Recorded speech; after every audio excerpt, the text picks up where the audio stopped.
ഒരുവിധം കേരളത്തിൽ എല്ലാവർക്കും അറിയാവുന്ന ഒരു വ്യക്തിയാണ് ഇപ്പം ഈ ഒരു അർജുൻ ആയങ്കി എന്ന് പറഞ്ഞിട്ടുള്ള ഒരു വ്യക്തി. ലേറ്റസ്റ്റ് ആയിട്ട് മന്ത്രിക്കെതിരെയൊക്കെ അധിക്ഷേപിച്ച് ഫേസ്ബുക്കിൽ പോസ്റ്റ് ഇട്ടു എന്ന് പറഞ്ഞിട്ട് ഈ ഒരു വ്യക്തി അറസ്റ്റ് ചെയ്തിട്ടുണ്ടായിരുന്നു. കുറേയധികം പേർക്കെങ്കിലും ഫുള്ളായിട്ട് ഈ ഒരു വ്യക്തി ആരാണെന്നൊന്നും അറിയത്തില്ലായിരിക്കാം. എന്തായാലും ലേറ്റസ്റ്റ് ആയിട്ട് ഇപ്പം ചർച്ച ചെയ്യുന്നത് ഈ ഒരു വ്യക്തിയുടെ വൈഫ് ഉണ്ടെങ്കിൽ കുറച്ച് നാളുകൾക്ക് മുമ്പ് ഇയാളെപ്പറ്റി പറഞ്ഞുകൊണ്ടൊരു വീഡിയോ പുറത്ത് വന്നിട്ടുണ്ടായിരുന്നു. അതാണ് ഇപ്പം വീണ്ടും ചർച്ച ചെയ്യുന്നത്. ആദ്യമേ ഈ ഒരു അർജുൻ അയങ്കി എന്ന് പറഞ്ഞിട്ടുള്ള ഈ ഒരു വ്യക്തി അറിയാത്തവർക്ക് വേണ്ടി ആദ്യമേ പറയാവുന്നതാണ്. ഈ ഒരു വ്യക്തി ഉണ്ടെങ്കിൽ ഒരു പാർട്ടിയുടെ ഗുണ്ട പോലെയായിരുന്നു. കുറേ അധികം നാൾ എല്ലാ കാര്യങ്ങളും ഇടപെട്ട് അടിയിടിയും വഴക്കും കാര്യങ്ങളൊക്കെ ഉണ്ടാക്കി അങ്ങനെ നടന്നിട്ടുള്ളൊരു ആളാണ്.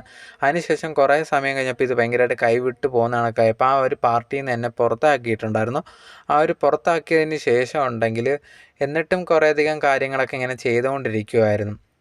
കള്ളക്കടത്തും കാര്യങ്ങളൊക്കെ. അതിൻ്റെ ഇടയിലാണ് ഒരു ദിവസം എന്തോ കള്ളക്കടത്തിൻ്റെ കാര്യങ്ങളൊക്കെ പ്രശ്നമായി ഈ വ്യക്തിയെ പോലീസ് അറസ്റ്റ് ചെയ്യുകയും ചെയ്തിട്ടുണ്ടായിരുന്നു. അതിനുശേഷം പുറത്ത് ഇറങ്ങിയതിന് ശേഷം കുറച്ച് നാൾ ഇതൊക്കെ ചെയ്തതിന് നടപ്പുണ്ടായിരുന്നു.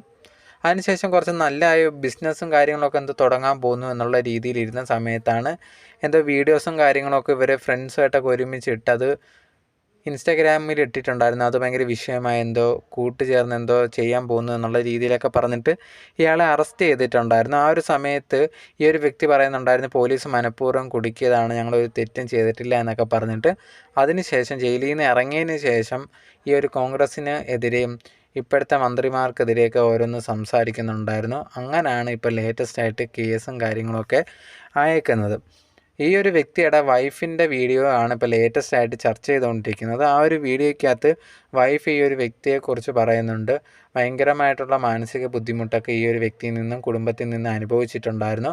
ഈ ഒരു വ്യക്തിയെ കല്യാണം കഴിക്കുന്നത് 2021 അതിന് മുമ്പുണ്ടെങ്കിൽ ഈ ഒരു വ്യക്തിയിൽ എനിക്ക് കുട്ടി ഉണ്ടായിട്ടുണ്ട്, പക്ഷെ അതിനെ അബോർട്ട് ചെയ്യാം ഈ ഒരു വ്യക്തി തന്നെയാണ് പറഞ്ഞിട്ടുണ്ടായിരുന്നത്. അതുപോലെ തന്നെ ഈ ഒരു അർജുൻ്റെ അമ്മയുടെ അടുത്തുനിന്ന് ഭയങ്കര മാനസിക ബുദ്ധിമുട്ടൊക്കെ വന്നിട്ടുണ്ടായിരുന്നു. സൗന്ദര്യമില്ല എന്നൊക്കെ പറഞ്ഞിട്ട് ഭയങ്കരമായിട്ട് വേദനിപ്പിച്ചിട്ടുണ്ടായിരുന്നു തന്നെ. അതുകൊണ്ട് തന്നെ എനിക്ക് ഭയങ്കരമായിട്ട് ഇൻസെക്യൂരിറ്റി ഒക്കെ ഉണ്ടായിരുന്നു. ആ ഒരു സമയത്തൊക്കെ നല്ല രീതിയിൽ തന്നെയാണ് ഈ ഒരു വ്യക്തി എൻ്റെ കൂടെ നിന്നിട്ടുണ്ടായിരുന്നത്. ഞാൻ എല്ലാ ചിലവുകളും ഈ ഒരു വ്യക്തിയുടെ കാര്യമെല്ലാം നോക്കിയിട്ടുണ്ടായിരുന്നു. ജയിലിൽ കിടന്ന സമയത്തൊക്കെ ഇവൻ്റെ ഫ്രണ്ടിൻ്റെയൊക്കെ വൈഫിൻ്റെയൊക്കെ കാര്യമൊക്കെ ഞാൻ നോക്കിയിട്ടുണ്ടായിരുന്നു. അത് കഴിഞ്ഞതിന് ശേഷമാണ് എനിക്ക് മനസ്സിലാവുന്നത് ഈ ഒരു അർജുന് വേറെ പല പെണ്ണുങ്ങളുമായിട്ട് ബന്ധമുണ്ട് എന്നുള്ളത്. അത് ഞാൻ കണ്ടുപിടിച്ചിട്ട് ഇവൻ്റെ അമ്മയടുത്ത് പറഞ്ഞ സമയത്ത് അമ്മ പറഞ്ഞൊരു കാര്യം എന്ന് പറഞ്ഞാൽ അങ്ങനെ കാണാൻ കൊള്ളാവുന്നവർക്കൊക്കെ പല ബന്ധങ്ങളും കാണാൻ അവന് കഴിവുണ്ട് എന്നുള്ള രീതിയിൽ പറഞ്ഞിട്ടുണ്ടായിരുന്നു. അതേ കണക്ക് തന്നെ ഇവൻ്റെ അടുത്ത് ചോദിച്ചപ്പോഴും ഇവനും അതേ കണക്കുള്ള പെരുമാറ്റമാണ് തൻ്റെ അടുത്ത് നടത്തിയിട്ടുണ്ടായിരുന്നു എന്നുള്ളൊരു കാര്യം കൂടിയായിരുന്നു ആ ഒരു ഭാര്യ പറഞ്ഞിട്ടുണ്ടായിരുന്നത്.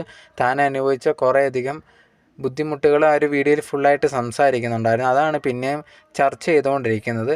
കുറേയധികം പേര് ഈ ഒരു വ്യക്തി നല്ല വ്യക്തിയായിട്ട് ബിസിനസ്സൊക്കെ ചെയ്തിട്ട് നല്ല രീതിയിൽ ജീവിക്കാൻ തുടങ്ങിയതാണ്. അപ്പോഴാണ് ഈ ഒരു പോലീസൊക്കെ ഇതുപോലെ ചെയ്തതെന്ന് പറഞ്ഞ് കുറേ ന്യായീകരണമൊക്കെ ആയിട്ട് വരുന്നുണ്ട്. അതിൻ്റെ സത്യാവസ്ഥ എന്തോന്നും അറിയത്തില്ല. ഈ ഒരു വ്യക്തി തന്നെ ഫേസ്ബുക്കിൽ അങ്ങനെയാണ് പറഞ്ഞിട്ടുണ്ടായിരുന്നത്. ഞാൻ നല്ല രീതിയിലാവാൻ നിന്നപ്പോഴാണ് ഇതുപോലെ എൻ്റെ ജീവിതം കളഞ്ഞത്. എൻ്റെ കുട്ടിയുണ്ടെങ്കിൽ ഇതെങ്ങനെ സഹിക്കും, അവൻ്റെ കാര്യം കൂടെ ഓർത്തിട്ടാണ് എനിക്ക് വിഷമം, അവൻ്റെ മുമ്പിൽ എൻ്റെ മാനം പോയല്ലോ എന്നൊക്കെ പറഞ്ഞിട്ടായിരുന്നു ആ ഒരു കുറിപ്പ് ഇട്ടിട്ടുണ്ടായിരുന്നത്.